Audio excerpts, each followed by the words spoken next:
We've talked before about supply and demand, but never in the context of the whole economy. When you talk about supply and demand for the entire economy, it's called aggregate supply and aggregate demand. So let's start by doing aggregate demand. So let's draw the curve. Let's draw the aggregate demand curve. Start with the axes. So right here, I have this is my y-axis, which really should be my x-axis, but economics is different in that what should be on the x-axis is on the y-axis, and what should be on the y-axis is on the x-axis. A little strange that way. So on the x-axis, we have real GDP. And remember that real GDP is GDP accounted for inflation. And on the left, and on this axis over here, we have is instead of prices, which we would have in a normal demand curve, we now have price levels. So we now have price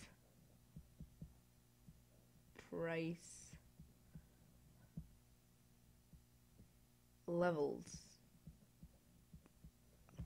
So we have price levels against real GDP. Now the aggregate demand curve looks just like the aggregates, looks just like the regular demand curve. It looks like this. It's still downward sloping, and this is aggregate demand. Now aggregate demand is the interesting thing about it is it's equal to GDP. So that means that aggregate demand is equal to C plus I plus G plus X sub N. So consumer expenditure, business investments, government spending, and net exports. This is what aggregate demand is equal to. So any of these four, a change in any of these four things. So change in any of these will shift aggregate demand. So what that means is, let's say if consumers, let's say, were to increase. So let's take scenario 1. So scenario 1. Scenario 1 is that consumer spending increases.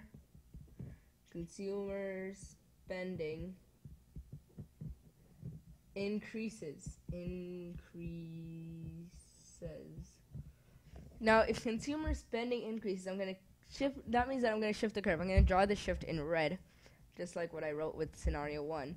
So now, if consumer spending increases, well, if this number, that corresponds to the C here. So C is going to increase.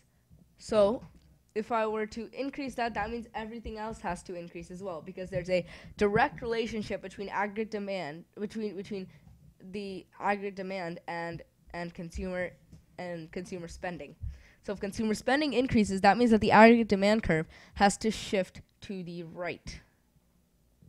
So I'm going to draw the shift here. Label this aggregate demand 2. This is the second one.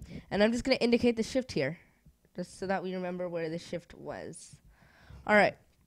Let's do another. Let's try one where the aggregate demand is going to decrease. Let's say, what do we want to take? Okay, let's take business investments. So scenario 2. Investments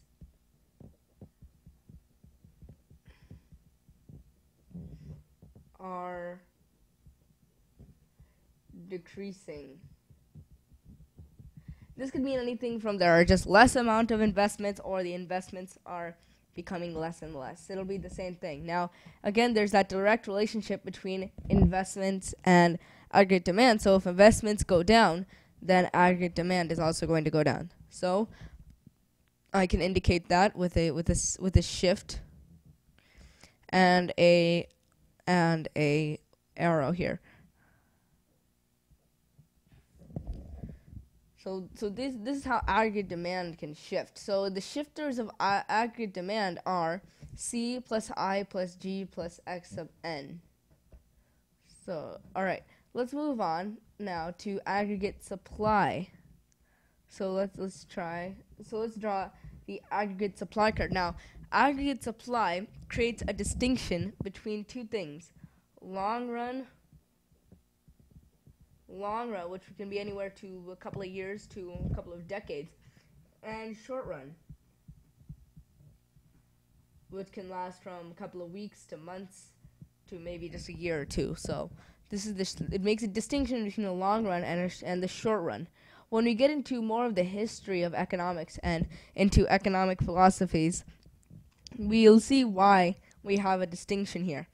But for now, the only thing that we need to know is that the long run aggregate supply curve is perfectly inelastic. It is perfectly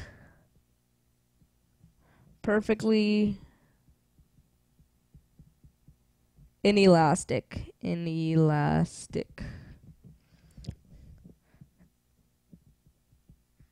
And there's our long run aggregate supply curve, real GDP, and price levels. I'm just going to abbreviate that.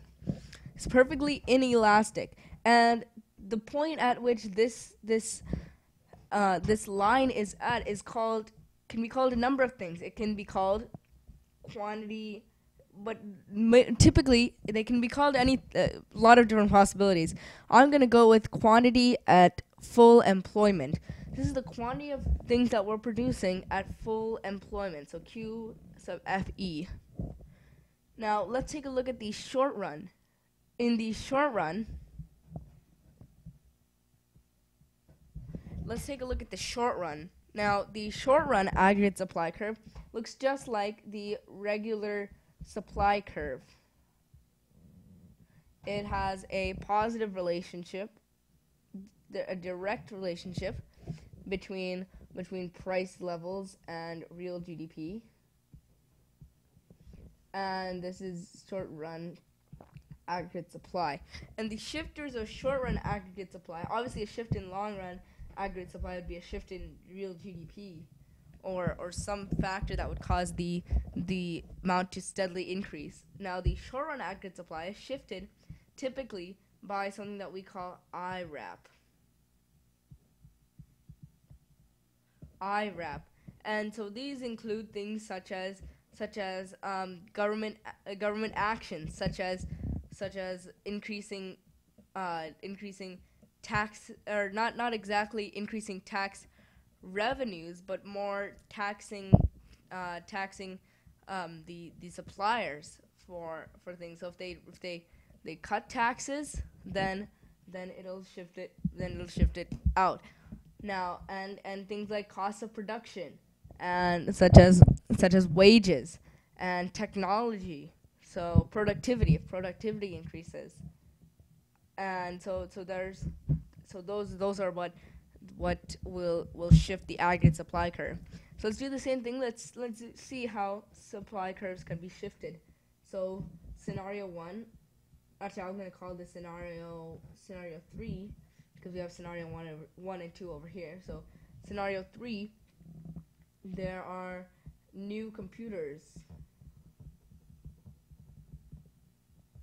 And everyone is shifting to these new computers. So all of the individual firms. Because remember, the aggregate supply curve is the supply of the whole economy. So it has to be everyone doing it. So now new computers. So so that's gonna cause the curve to shift outward.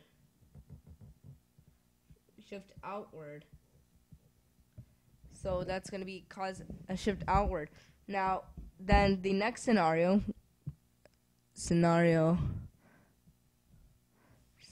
4. Scenario 4, higher wages. Wages are demanded.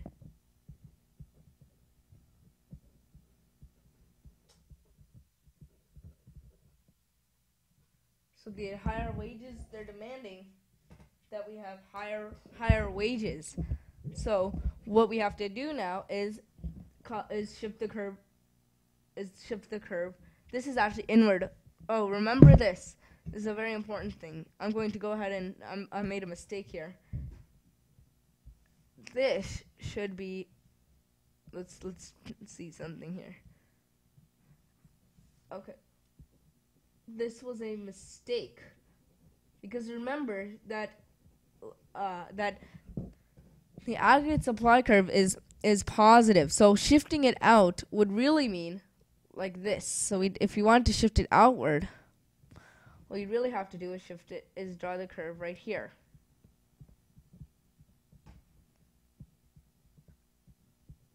We have to really draw this curve out here, just like over here when we drew it, because the aggregate demand curve is downward sloping. We had to, when we shifted it out, we shifted it this way, and when we wanted to shift back in, we shifted it this way. All right. The last thing, let's finish this scenario number 4. Higher wages are demanded. That's going to increase the cost of production. So the short-run aggregate supply curve is going to shift inward. This is inward. Okay, now we're gonna put the two graphs, the three graphs really, because there we have a long run and a short run aggregate supply together. So let's do that by start by. I think I'm gonna use. Let's see here. Let's draw the graph. Let's try this color here. Okay. Now let's draw this long run and short run and the aggregate demand curve.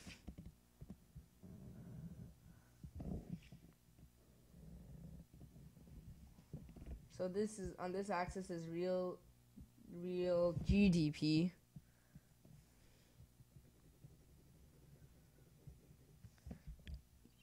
On this axis is real GDP. On this axis is price level. Let's draw our short run aggregate supply curve. Actually, let's start with the long run aggregate supply curve. Long run aggregate supply curve. And let's draw the short run aggregate supply curve now. This is the short run aggregate supply curve. And let's draw the aggregate demand curve. Let's try that again. I need to make sure that they intersect at a point, and you'll see why it's important that they intersect.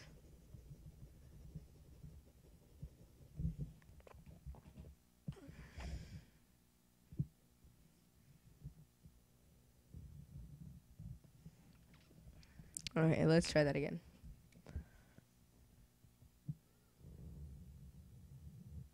Okay, excellent. Now at this point, this is equilibrium. Now we're gonna always try to get back to equilibrium, which always rests on this long run aggregate supply curve. This is called quantity at full employment. Right here, we are at full employment. We are using all of our resources. If we look over here and I draw my production possibilities curve, this line here is equivalent to this line here. So that's what that looks like. Now, if I were to, let's say now that a shift, let's see what we are right now in a recession. So what does a recession look like from this? Well, the type of recession that we are in came from the fall of demand. So we're going to shift demand backwards here. Now, this is aggregate demand 2. Now, let's take a look now at what happened to this equilibrium point. It shifted inward, but now let's notice something, that it does not rest on the long run aggregate supply curve. What this means now is that we have unemployment. What this is called a recessionary gap.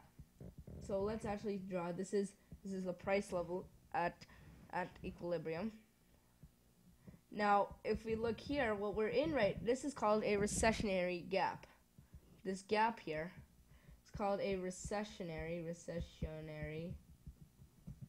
gap.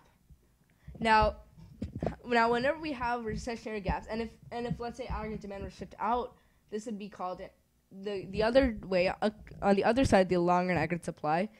is called an inflationary gap.